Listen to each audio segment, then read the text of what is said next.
어느덧 한 달이 금방 지나갔습니다. 오늘 사사기 연구 네 번째 시간 함께 하고 있는 여러분과 저에게 하나님께서 크시는 조언과 축복이 함께 하시기를 간절히 소망합니다.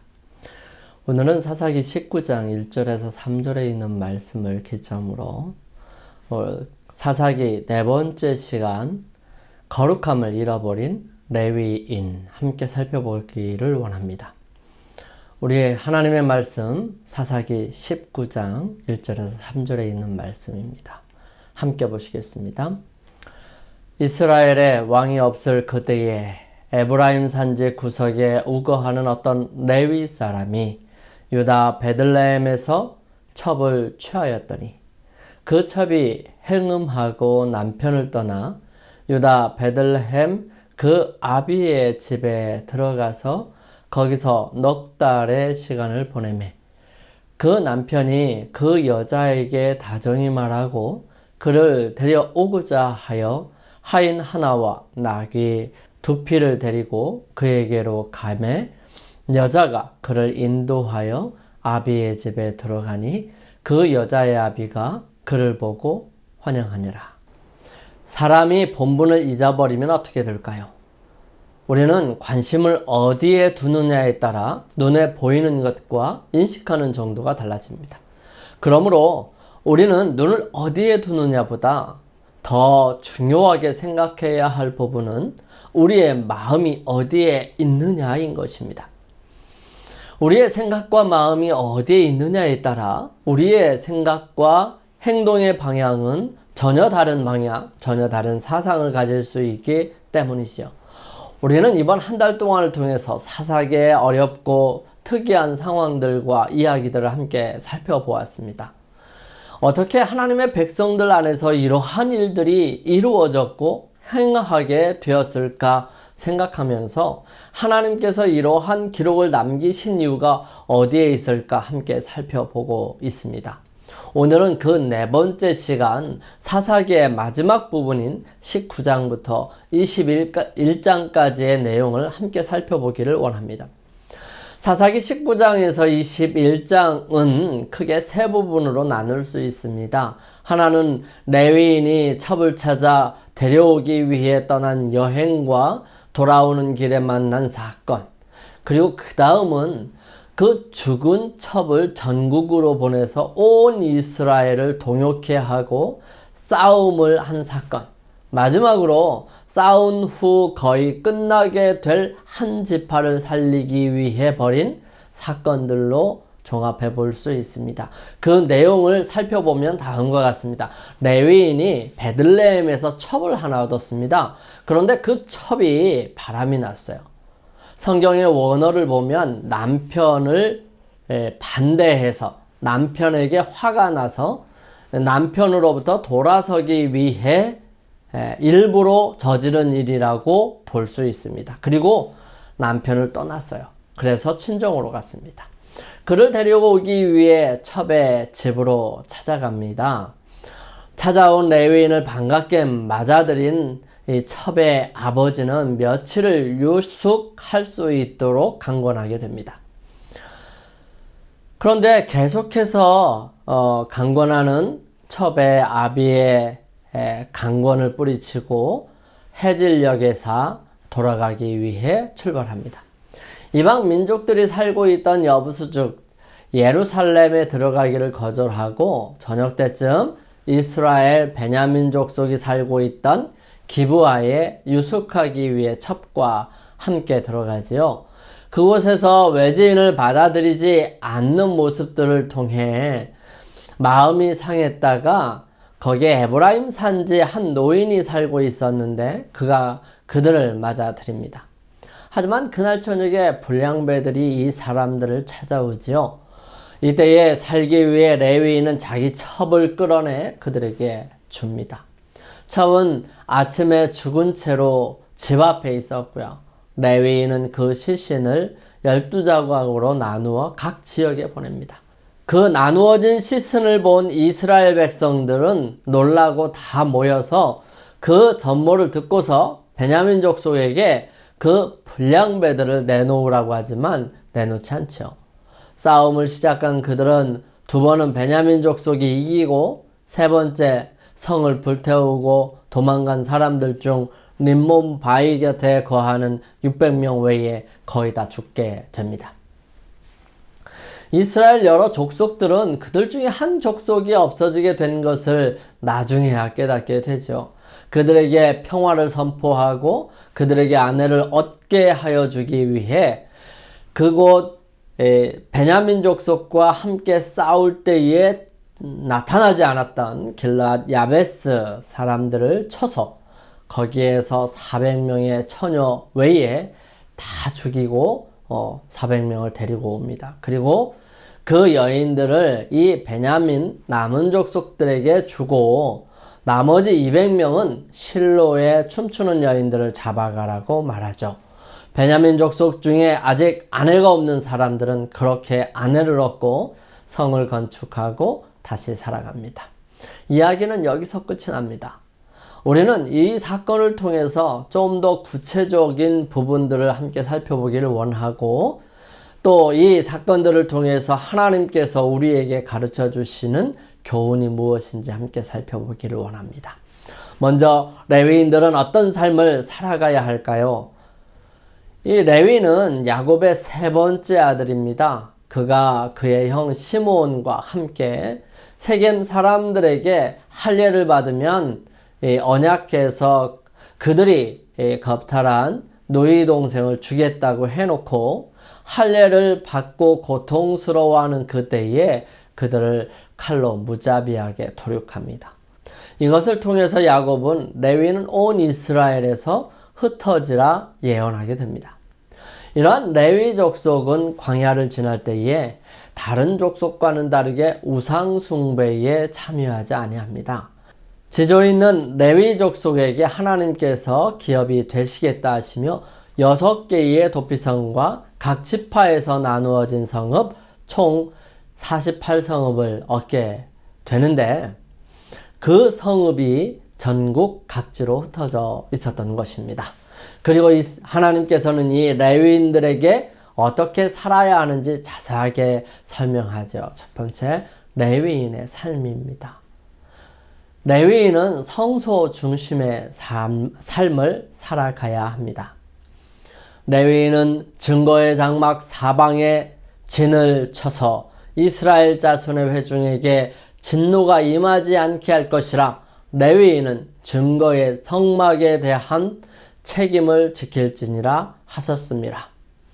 레위인들은 장막을 치되 성막 가장 가까이에 쳐서 다른 사람들로 함부로 성막에 접근하지 못하도록 그 사방을 지키게 하였습니다. 왜냐하면 하나님은 거룩하셔서 죄가 들어올 수 없고요. 하나님께서 계시는 곳에 죄가 함께 들어오면 그 죄를 인하여 죄인이 죽기 때문입니다. 레위인이 이에 죄에서 스스로 깨끗하게 하고 그들의 옷을 빨매 아론이 그들을 여호와 앞에 요제로 드리고 그가 또 그들을 위하여 속죄하여 정결케 한 후에 레위인이 회막에 들어가서 아론과 그의 아들들 앞에서 봉사하니라. 여호와께서 레위인의 일에 대하여 모세에게 명령하게 하신 것을 따라 그와 같이 그들에게 행하였더라. 레위인은 모든 민족의 대표로서 살아갑니다. 구별하여 하나님께 속한 사람들이죠. 보라, 내가 이스라엘 자손 중에서 레위인을 택하여 이스라엘 자손 중에 태를 열어 태어난 모든 마지를 대신하게 하였은즉 레위인은 내 것이라. 이스라엘 백성들이 출애굽할 때 이미 모든 처음 난 사람들은 다 죽었어야 하지만 대신 양이 죽고 그들을 살려주셨습니다. 이날을 특별하게 기억하여 절기로서 지키게 되었는데 그것이 바로 유월절입니다. 이 유월절은 온 인류를 희생하실 예수 그리스도에 대한 예표였고요. 예수님께서 돌아가시고 난 다음에는 성만찬 예식으로서 우리의 삶에 함께하고 있습니다. 그러므로 유월절을 경험한 이스라엘 백성들처럼 예수 그리스도의 보혈을 의지하는 모든 사람들은 구별되어 하나님의 자녀로 살아가는 것입니다. 그러므로 레위인과 오늘날 하나님의 백성들은 하나님께서 생명을 주신 것이므로 하나님의 것이 된 것입니다. 옛날 이스라엘이 그들을 대신해서 하나님께 봉사하면서 살아가는 사람이 바로 레위인인 것처럼 우리도 세상 사람들 속에서 구별된 하나님의 백성인 것입니다. 레위인과 우리는 모든 민족들의 장자로서 하나님 앞에 서는 것입니다. 레위인은 하나님께 속하여 거룩하게 살아야 합니다. 레위인으로 수송아지들의 머리에 안수하게 하고 내가 그 하나는 속죄 제물로 하나는 번제물로 여호와께 드려 레위인을 속죄하고 레위인을 아론과 그의 아들들 앞에 세워 여호와께 요제로 드릴지니라. 너는 이같이 이스라엘 자손 중에서 레위인을 구별하라. 그리하면 그들이 내게 속할 것이라. 레위인이 하는 일은 제사장을 돕는 일이었습니다. 제사에 함께 보조하고 성막의 모든 기구들을 청결하게 하고 또 정결하게 하고 부족한 부분을 채우고 더러워진 부분들을 깨끗하게 닦고 온전하게 보존하는 것입니다. 그리고 이스라엘이 옮길 때에 그 성막을 옮기는 일을 했고요. 솔로몬 이후 성전이 지어지고 난 다음에는 성소에서 봉사하는 일을 하였던 것입니다. 이 레위인은 대제사장 되시는 예수 그리스도를 돕는 일을 하는 것이지요. 하나님의 백성 또한 하늘 성소에서의 봉사를 돕는 레위인으로서 제사장으로서 함께 예수 그리스도의 사역을 완성하는 협력하고 순종하여 따라가는 일들이 이루어져야 하는 것입니다. 그럼에도 불구하고 여기 나오는 레위인은 아마도 첩을 베들레헴에서 얻었던 것을 보면 원래 베들레헴에서 살았는데 첩을 구한 그가 조금은 감추고 싶어서 에브라임 산지로 이사했는지 모르겠습니다. 어쩌면 베들레헴에 사는 제사장이었는데 그는 성소에서의 하는 일을 하기 싫어서 에브라임 산지에 거류했는지 몰라요. 베들레헴에 사는 레위인은 제사장 가족이었습니다. 그는 아마도 아론의 후손이었고요. 그는 다른 삶을 살고 싶었던 것입니다. 그래서 사사기를 기록한 사람은 그를 그저 레위인으로 기록하고 있었던 것 같습니다. 그렇게 첩을 얻어서 살던 그가 다른 남자와 행음했음에도 불구하고 그 여인을 다시 찾아가는 일을 하는 것입니다. 이것은 제사장들에게 엄격하게 제한되는 일이었습니다. 성경은 이렇게 기록하지요. 과부나 이혼당한 여자나 창녀짓을 하는 더러운 여인을 취하지 말고 자기 백성 중에서 처녀를 취하여 아내를 삼아 그의 자손이 그의 백성 중에서 속되게 하지 말지니 나는 그를 거룩하게 하는 여호와임이니라. 하나님께서 제사장을 레위인을 거룩하게 구별하셨음에도 불구하고 레위인 자체가 제사장 자체가 거룩한 삶을 살지 아니하면 하나님께서 구별한 그 거룩함이 속되게 되고 나빠지게 되는 것입니다. 그것은 하나님께 좋지 못한 모습이에요. 그래서 하나님께서는 그러한 제사장들과 레위인은 그렇게 살지 아니하여야 하는 것입니다. 이 레위인은 그 여인을 처음 만났을 때 그 여인이 처녀로 만났는지 그렇지 않았는지는 기록되어 있지 않고요. 이 여인이 첩으로 얻었다는 것은 이미 결혼한 사람이라는 사실을 나타냅니다. 더 나아가서 첩을 얻었다는 것은 또 다른 설명이 곤란한 이유들이 있다는 것입니다. 특별히 사무엘 상에서는 자녀를 낳지 못하여 첩이 아닌 다른 부인을 얻은 레위인 엘가나가 나오기는 하지만 이것은 일반적인 모습이 아니었다는 사실입니다. 이 레위인에게는 자녀나 가족에 대한 언급이 전혀 없습니다. 그 여자는 이미 몸을 더럽혔은즉 그를 내보낸 전 남편이 그를 다시 아내로 맞이하지 말지니 이 일은 여호와 앞에 가증한 것이라. 너는 내 하나님 여호와께서 내게 기업으로 주시는 땅을 범죄하게 하지 말지니라. 이 레위인은 자신이 위기에 처해 있을 때에 그 여자를 떠밉니다. 결국 아침에야 겨우 집에 왔지만 죽었던 것입니다. 이에 분한 레위인은 망령된 일을 합니다. 사람의 시체를 만진 자는 이래 동안 부정하리니 그는 셋째 날과 일곱째 날에 잿물로 자신을 정결하게 할 것이라. 그리하면 정하려니와 셋째 날과 일곱째 날에 자신을 정결하게 하지 아니하면 그냥 부정하니 누구든지 죽은 사람의 시체를 만지고 자신을 정결하게 하지 아니하는 자는 여호와의 성막을 더럽힘이라. 그가 이스라엘에서 끊어질 것은 정결하게 하는 물을 그에게 뿌리지 아니하므로 깨끗하게 되지 못하고 그 부정함이 그대로 있음이니라. 시체를 만지는 것뿐만 아니라 그 시체를 나누어 온 지파에 보냈다는데 더 큰 충격인 것입니다. 보통은 짐승을 잡아서 각을 떠서 보냅니다. 그런데 사람을 직접 각을 떠서 보냈다는 것은 보통 사람으로서는 할 수 없는 일을 한 것입니다. 그를 그렇게 반갑게 맞이했던 첩의 아버지는 이 상황을 알고 어떤 마음이 들었을까요? 첩의 아비의 말을 듣고 아침에 떠났더라면 베들레헴에서 에브라임 산지까지 약 12km 정도니까 약 7.5마일 정도 됩니다. 그러면 반나절 정도면 도착하지 않을까요? 서너 시간이면 충분한 거리입니다. 하지만 늦게 출발한 그들은 여부스 족속이 살고 있는 예루살렘 근처에 오게 되었고요. 거기서 조금 더 가서 기브아에 머물기 위해 들어갑니다. 레위인으로서 가나안 사람 여부스 성에 들어가는 것보다 같은 민족 베냐민족 속의 집으로 들어가는 것이 낫겠다 싶어 들어간 것입니다. 그런데 거기에는 아무도 들이지 않는 것입니다.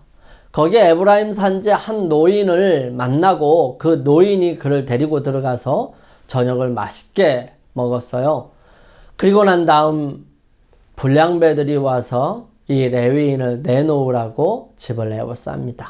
노인은 자신의 처녀 딸과 레위인의 첩을 줄 테니 이 사람은 안 된다고 말을 하죠. 무리는 막무가내였습니다. 그런 그들에게 레위인은 자기 처를 잡아서 그들에게 줍니다. 결국 죽어서야 만나게 되죠. 이 레위인은 허무하고 괘씸한 생각이 들었을 것입니다. 그는 그의 권위를 사용해 이 괘씸한 사람들을 혼내 주어야겠다고 생각했을 것입니다. 그래서 그는 시체를 훼손하고 그것을 각 지파에 보내게 되는 것이죠. 그리고 모여온 사람들에게 말합니다. 레위 사람 곧 죽임을 당한 여인의 남편이 대답하여 이르되 내가 내 첩과 더불어 베냐민에 속한 기브아에 유숙하러 갔더니 기브아 사람들이 나를 치러 일어나서 밤에 내가 묵고 있던 집을 에워싸고 나를 죽이려 하고 내 첩을 욕보여 그를 죽게 한지라. 내가 내 첩의 시체를 거두어 쪼개서 이스라엘 기업의 온 땅에 보내었나니 이는 그들이 이스라엘 중에서 음행과 망령된 일을 행하였기 때문이라. 이스라엘 자손들아 너희가 다 여기 있은즉 너희의 의견과 방책을 낼지니라 하니라. 사실 음행과 망령된 일을 행한 사람은 기브아 사람들보다 앞서 이 레위인이었습니다. 복수하기에 이스라엘 백성들이 모이게 되죠.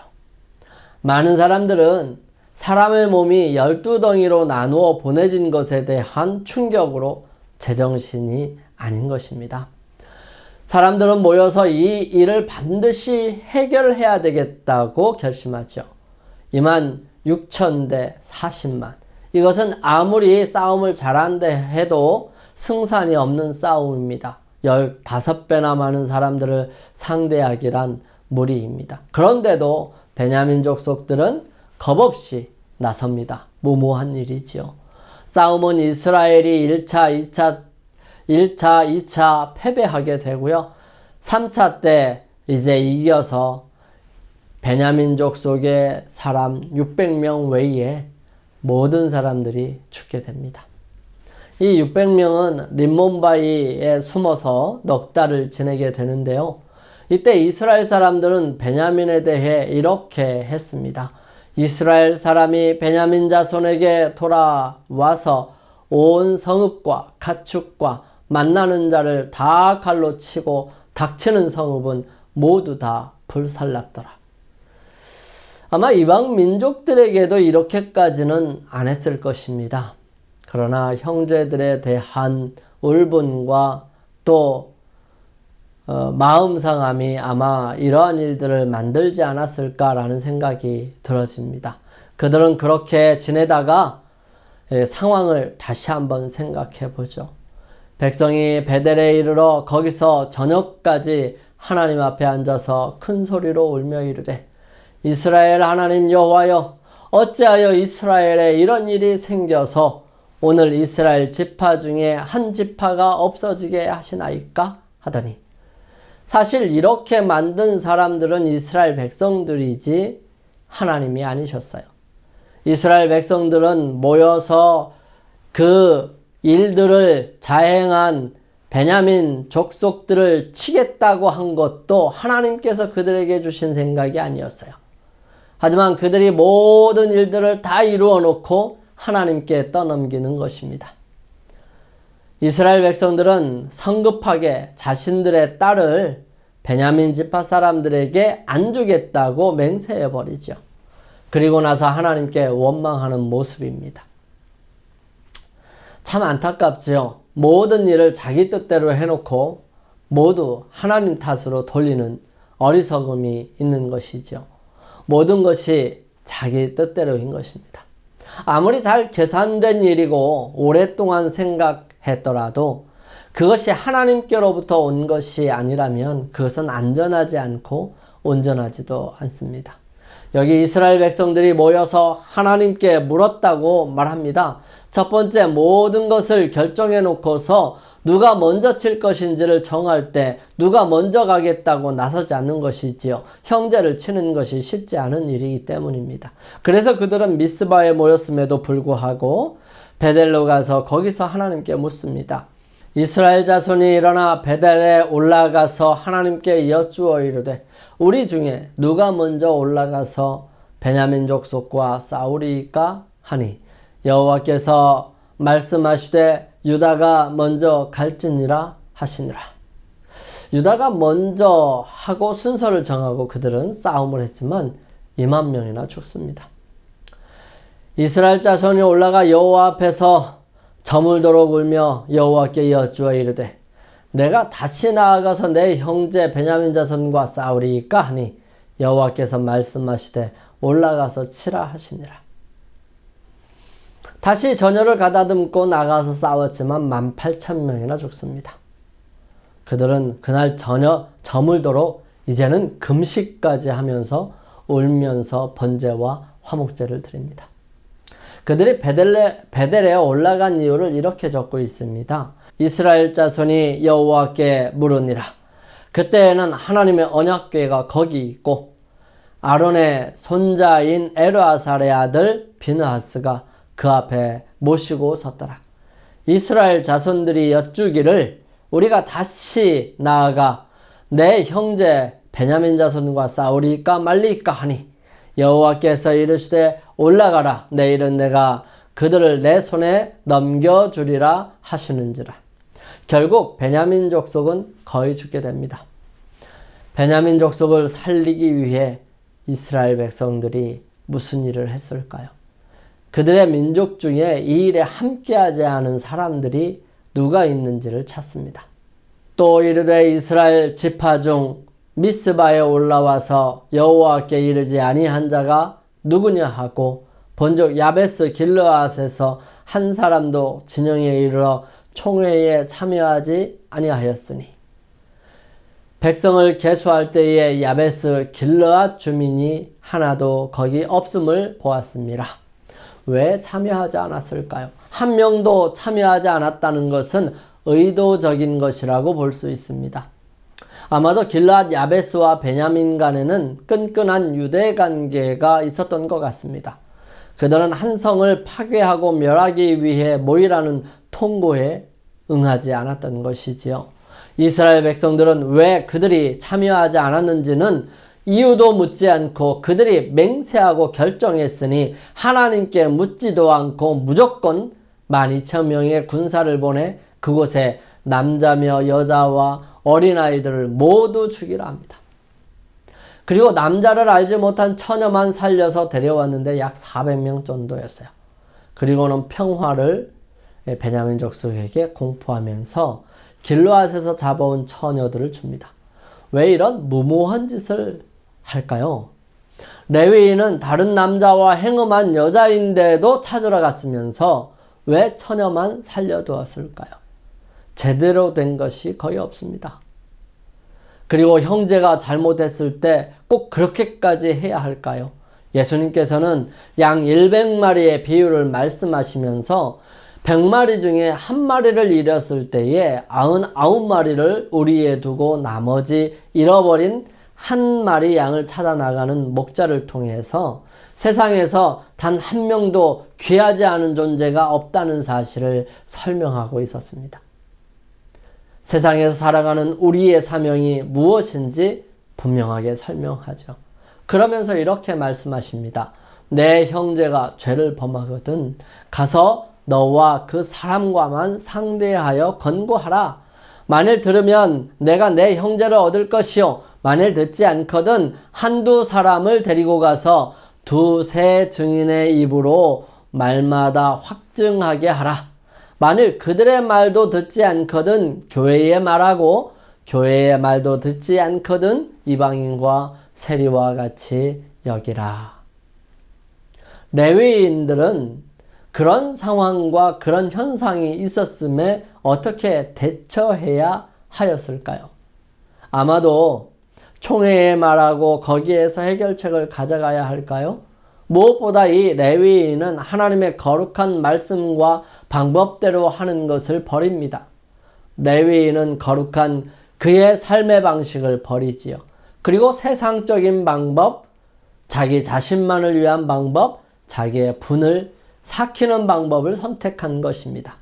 첩을 얻었고 음행한 첩을 데리러 갑니다.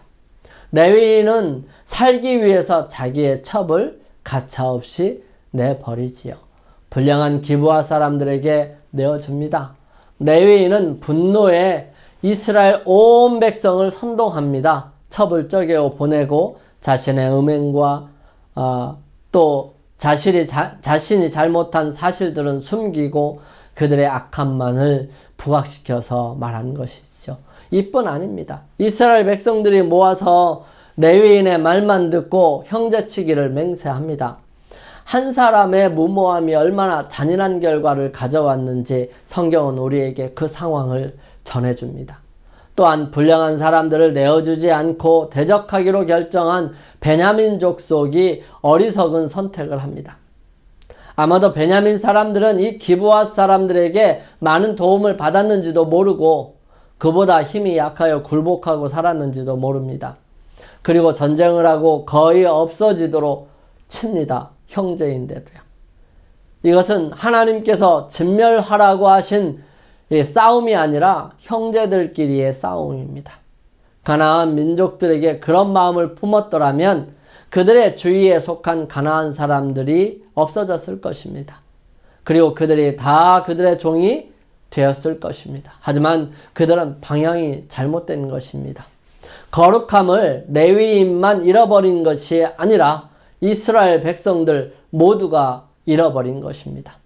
더 나아가 그들의 아내를 위해 거룩한 성소를 위한 봉사하는 여인들, 이 여인들을 데리고 가라고 말합니다. 이스라엘 백성들은 이때부터 하나님의 것을 도적질하기를 배웠나 봅니다.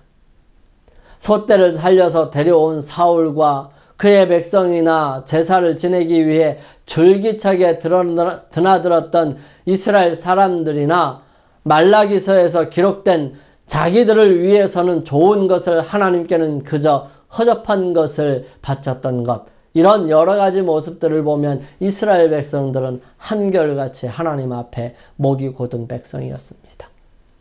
거룩함은 레위인뿐만 아니라 우리 모두가 가져야 합니다. 거룩함을 잃어버리게 되면 그 자리에 죄가 자리를 합니다. 그런 사람들에게 하나님께 나아가는 길이 막히고 자신을 위해 살며 결국은 서서히 멸망으로 가는데도 인식하지 못하고 살아가게 되는 것입니다. 거룩함을 회복하십시다. 매일 말씀의 귀를 기울이십시오. 매일 하나님의 인도하심에 집중하시기 바랍니다. 매일 흩어지는 마음을 하늘로 향하여 정렬하십시오. 이것이 우리의 삶에서 하나님만을 바라보고 그분의 인도하심과 섭리에 따라 살아가는 방식입니다.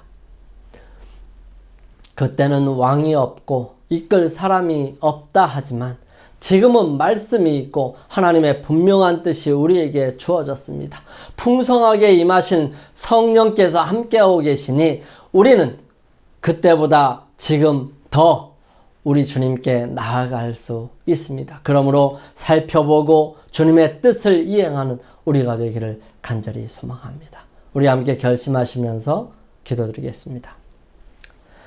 저희들을 사랑하시는 아버지 하나님, 저희들의 삶을 주님께 드리기를 원합니다.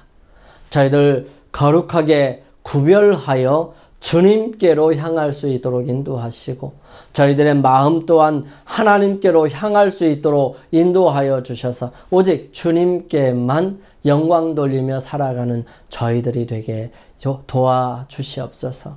아버지 하나님, 저희들은 연약하고 이기적인 존재입니다. 원래부터 저희 자신밖에 모르는 사람들이지만 주님께서 역사하심으로 저희들의 마음속에 하늘의 사랑이 임함으로 다른 사람들을 사랑하게 됐고 다른 사람들에게 헌신할 수 있도록 해주셨습니다. 주님이 이 마음이 변치 않을 수 있도록 도와주시며 계속해서 커질 수 있도록 인도하여 주셔서 세상에 주님의 사랑을, 주님의 자비를, 주님의 성품을 나누는 귀한 주님의 자녀들 되게 인도하여 주옵소서. 주님, 한 달 동안 함께하여 주신 은혜 감사드리오며 또한 저희들 특이하고 이상한 상황들이 생길 때마다 하나님께 향할 수 있도록 인도하여 주시며 내 뜻을 내려놓고 오직 주님의 뜻을 받아들임으로 주의 거룩하심을 우리의 삶 속에 드러내실 수 있도록 헌신하게 하시고 드리게 하여 주시옵소서. 주의 크신 사랑이 늘 언제나 함께하여 주시고 함께 머리 숙인 주님의 사랑하는 각 교회마다 주님께서 축복하시고 은혜로 함께하여 주시옵기를 저희들을 사랑하시는 우리 주님 예수 그리스도의 이름으로 간절히 기도드립니다. 아멘.